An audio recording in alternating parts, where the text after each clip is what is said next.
Welcome back, Elden Ring fans, to another video. And of course, today we have my Samus build. This is an extremely fun build, but it is also a very hard build to make if you're trying to make a new character. This is basically for your veteran character, your highest level, because you're going to probably have the most amount of gear you're going to be using here. She has a ridiculous amount of gear. First off, we're using a repeating crossbow. As you've seen, we have the jellyfish shield. I am using Zero Suit Samus at this point in time. I do have a build for her that you will see. That is literally, I just changed to Blide's armor. This is the Albinoric armor to simulate that she's in her Zero Suit. No helmet to simulate that. And we use the Banished Knight helmet and Blide's armor in order to simulate the Metroid armor. Her armor, I shouldn't say Metroid armor, that's not what that is, but her power armor that she uses. We do have her big cannon, of course, with explosives. We have lightning bolts that we're shooting out of a repeating crossbow. We have some magic that we can only use in special pools of energy because we are trying to stick as close to the game as possible. The source material is very important for me in making these builds. That I'm using the incantation for where you get repeatedly hit and it explodes. And it's kind of a punishment, but what it's to simulate is actually losing her armor. We have a Metroid with us, an infant Metroid that we took along with us, apparently, for some reason. But it's simulated as in the jellyfish shield. It gains us an attack bonus, which is exactly what happens for her. She gets an attack bonus and a defense bonus, but jellyfish shield's kind of limited to that. But it does look pretty badass. It is a lot of fun to play as this character. I was not expecting it to be as versatile as I was able to make it. But the kind of scope that we're going for, she gets bought out. I mean, she's kind of a mercenary, but her government has basically bought her to check out this planet. And this planet, as you can see, it has that weird eye. You know, she's coming across some very certain things, you know, some dead people. And she's already getting a bad vibe on this because Samus has actually been in this predicament before. She has seen multiple planets fall ill to Metroid's virus. You know, there's a whole bunch of things that have collided with her in her employment, I guess you would say. But she's trying to find this village. She knows that there's a human-esque village of an alien group that is able to communicate with humans via the same language that she knows. Unfortunately, she's running into ravenous beasts that seem to have gone mad with some sort of viral infection, at least from what she's believing. But it may even be a spiritual infection because there's a lot of cults in Metroid. If you haven't realized whenever you're playing the Metroid games or you've never played a Metroid game yourself, this is like an alien cult kind of Dead Space game in its own aspect. Of course, it's not really like 100% Dead Space, but Metroid does have a cult in it of aliens who just believe that the world needs to end a certain way. It's kind of a Halo game before Halo was a thing. But what we're doing as Samus, of course, is we're hunting down for this village, and we're trying to take out as many viral infected as possible. And I am using viral as that because that's kind of what the flame is. It touches you, it leaks into your body, creates madness in your mind, but you can only get that madness from the frenzied flame. And of course, we're going out of context for this game particularly to make it more towards a Metroid game. So this character is pretty built for PvP. I do have that whip that I am using. It's Haslow's whip, but I'm using it because she does have a pistol that she every now and then uses, and I didn't want to make it just a range character because that was kind of boring to me. But as Zero Suit Samus, we use that as our primary. As regular Samus, we're not really using that in her normal battle suit as the primary. We're not trying to use the overpowered cannon because it's just not what I would think use. She would use her regular blaster, not just every single missile that she has to shoot, which is what the cannon simulates. Because if you do that, well, you're gonna run out of missiles really fast. And she only has 20, just kind of like the regular base games. She only has like 20 to 25, maybe even 24 with Metroid Dread. But like I said, we're just kind of wiping out everything, just kind of showing you guys like how useful it can be. Of course, it's raining, which is helping us out tremendously. This is not a fully upgraded crossbow, but I do have a fully upgraded jar cannon, and I will blow them away. But you know, she approaches this village finally after so long of looking.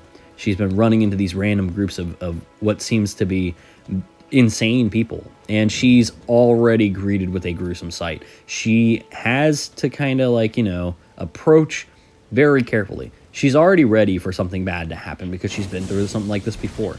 So of course, you can see that I'm kind of, I wouldn't say passive. She's a little passive on things because she is just a human in a battle armor. Her weapons are everything to her. If she didn't have that battle armor and she didn't have anything, she has maybe mixed martial arts, and of course that whip pistol that she uses. And I implicate the whip for you can use it in the games, but I went for more along the reasons of using an actual whip was for Smash Bros, because that's one of my favorite attacks is her using the whip. It's a little bit, it leaves you a little open, but whatever. But she's starting to realize there's nobody I can really save, because she's starting to notice that this entire infection may be across the continent, and unfortunately for her it is. And she has yet to realize that. But like I said, we're going through and we're trying to find any evidence or anything to link back. Maybe this is curable, maybe it's not. And of course, she's coming across and finding out that, hey, she finds this weird artifact, which is a shield for our game. But she finds this weird artifact, right? And this artifact even states on it, for its description, that this has been happening for a long time. This is something that they would have used in battle, to inflict the madness, to even scathe it off somewhat, but it obviously shows that they kind of ritualized this. They kind of made it into a cult. And here's the bigger part of the cult. And I do implicate something, like this is nowhere near the madness camp. This has nothing to do with the madness, but as a skit, this is how crazy they've gotten. These are more the people who haven't been infected, but are implicating that the infection is all right. Kind of like the Los Illuminados from Resident Evil 4, which we do have a character for that, but you'll see. There's a whole bunch of characters I still have. But Samus was a lot of fun to do because this is a very alienated game. You can make off that these are aliens, especially this area. This area is insane for the amount of like spatial implications. I didn't want to go down below because I already did it with my Markiplier build, but I felt like imagining this is the surface of an alien area, like an alien planet, I felt like that was just perfect for this. We do go into a catacombs later, of course, after maybe beating this cult leader that we're finding, this creature that they've summoned after Samus to stop her from foiling their plans of, maybe they're trying to rule the entire universe with this crazy cult. And of course, we're not exactly overpowered. This is a great build, but I'm not going for the trying to get hit and trying to stay with melee, because her primaries are her cannon, her arm cannon, some of her screw attacks that she does, which you'll see later will be rolling into people. But I did go ahead and, I believe, give that buff. We will eventually use that for Metroid. But in this, we are technically, like I said, trying to fight off this guy, trying to stop him. Those pools of energy that I leave behind, the Terra Magica. In Metroid, they have a pool of energy that you can stand in and fire a laser beam or multiple multiple Gatling gun shots of a laser beam, a kind of semi-automatic or automatic, because she naturally doesn't have that. That's not something she naturally gets. But in Metroid Prime, you can find these energy pools. I can't remember exactly what they're called, but you can find them, and it does power up your weapon. So you can see I try to. And of course, Samus runs into those situations too, where she's kind of got the upper hand. And especially with Metroid Dread, where she's about to fire and something, completely catches her off guard, and then you're into the boss battle. But luckily, we were able to get it from that guy. I know I wasn't inside the Terra Magica pool, but I was trying to get the point across that, like, hey, she does have some really OP stuff, but there are requirements that I specifically set for myself, because if I didn't, then why wouldn't I just use the magic? It wouldn't be as fun. It wouldn't call into the cosplay, into the build of the character. So we did find out that there is, from looting the corpse, there is a map, and it does tell us, hey, there's a sort of building, underground building, going into the core of the planet that we need to investigate.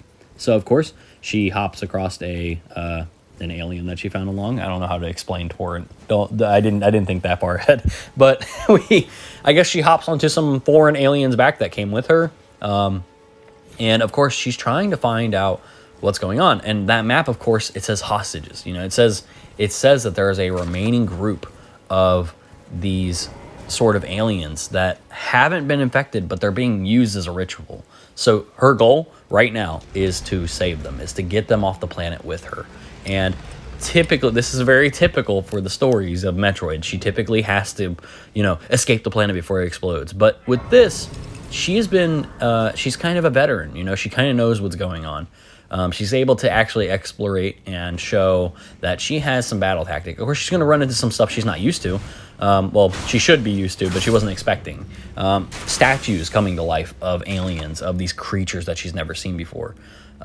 Giant doors that she can't open. So it does explain the catacombs. So if you ever want to make a playthrough with this, go do it. It's so much fun. I was guaranteed to make a new playthrough with just doing Samus run, because it is a lot of fun. I didn't think it was going to be as cool, but I am finding that a lot of builds are kind of really good with a whip offhand. They make it interesting. When you think you can't hit, with a whip, you do have enough range, and you can fool the AI a little bit and get an extra hit off. And of course, we go through and we just drill attack those little noobs, and I do have that as a fun little haha. But it is her drill attack that I'm trying to implicate that she can do. She can roll up into a little ball, and that is one of the very weird things about Metroid. I never understood. I didn't understand how she was able to compact herself into a tiny, tiny ball and drop bombs and stuff like that. But that's way too much for Elden Ring. I could go more into depth with the build, but a lot of it would just be a lot of time consumption in battle, not personally. Because if I was going to leave behind something that exploded and then also roll and then also do that, it's not battle hardened. It's not good for the battle and combat flow of this game, which of course the combat flow in this game is a little rough. But like I said, exploring the catacombs is definitely something that you can see Samus doing. She does that a lot. Almost every single game she's in, I'm pretty sure every game she's in, she's exploring an alien dead ship, a catacombs kind of esque area with these implications of there being more behind a viral agent that's attacking a planet. There's always a cult. There's always something crazy. And of course, this vibe from this catacombs gives that cult idea. There are select catacombs that I use, and this one is exactly one of those. I wanted to use it where a statue or a certain amount of a character or enemy, the undead aliens that are now here. She's starting to realize she's getting outnumbered. She'll come over here and she'll attack them, and she'll put them to rest, and she'll start to notice hey, this may be where it's all spawning. And that's what I wanted to implicate with this dungeon particularly. Each dungeon has a characteristic. A lot of them do seem kind of the same. I'm not going to say that I don't get tired of the catacombs, but I've started to find that even the small differences make the character a lot. I mean, we did that with my Up character. If you haven't seen that, go check that out. I made Mr. Ferguson or Fredrickson from the movie Up. And it was a lot of fun to make him, but he is mainly built off of a dungeon, a small catacombs or a small cave area where things are summoning other things. And with this, I wanted to get that kind of dead, that unstoppable force that she can't fight off the planet. And at this point, it's the infected planet fighting her. Continually summoning, and well, in this game, continually summoning, but continually, making new enemies to fight her back. It's kind of got that Dread feeling. That's what I liked about Metroid Dread. It was kind of dark. I mean, all the games are really dark for Metroid, but Dread was extremely dark. It was very hopeless feeling. It made you feel on edge all the time. It made you feel oh crud, what's around this corner? It gave you a sense of dread. And in this game with the catacombs, this is very dreadful. It's something that you're coming across and you're man, I really wish that I wasn't here right now. I really wish that I didn't have to fight these crazy monsters. And of course, like I said, she's been venturing through, and she notices when something's up. She knows when something's wrong. I'm using the drill just for fun to traverse the area, because that's what I do in the game. It's a lot of fun. But she starts to notice, oh boy, there's this giant wall. What am I gonna do? Maybe it's organic tissue.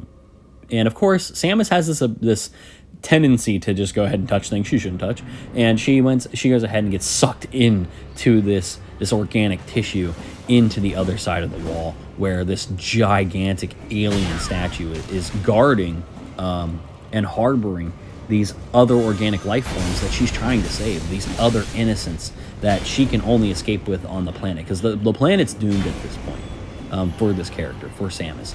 We're going to go ahead and equip just in case our suit decides to break as you know, making the character. We're gonna have the Metroid help us out. We're gonna have the explosion in case she gets hit so many times that her armor is able to actually help her out. She's very outnumbered. This is a very big problem. Typically in the Metroid games, if you're outnumbered and you don't have the right gear, you're pretty screwed. And she has to think fast a little bit. You know, she's got to be very careful. If she's not, she's gonna wind up losing her life. And the Metroid tries to help us out a little bit, but I'm not as used to using a shield as I should be. So I do try to use that to implicate the damage buff, it trying to help us out in the battle. And of course, since I had exploded, I went ahead and took off all my armor. I did not equip the Albinork armor because that's just it's not good enough for battle. I'm not that fast at doing it. If you're faster at doing it, I'm sure you can understand. But we go ahead and find one of those pools as Zero Suit Samus, and we're able to unleash our battle armor because, well, of course she doesn't have it anymore, but she still has the ability to use the arm cannon that she actually has on her specific battle arm. And it's kind of fun. It was a lot of fun to do this build. So if you guys did like this, like I said, we saved the day. Samus got the little guys out of there, and we get the spirit from this tunnel, which implicates her saving all those organic life forms. But if you guys like this, please leave a like, subscribe, watch my other content. It's a lot of fun. And, well, peace out, guys. Have a good day.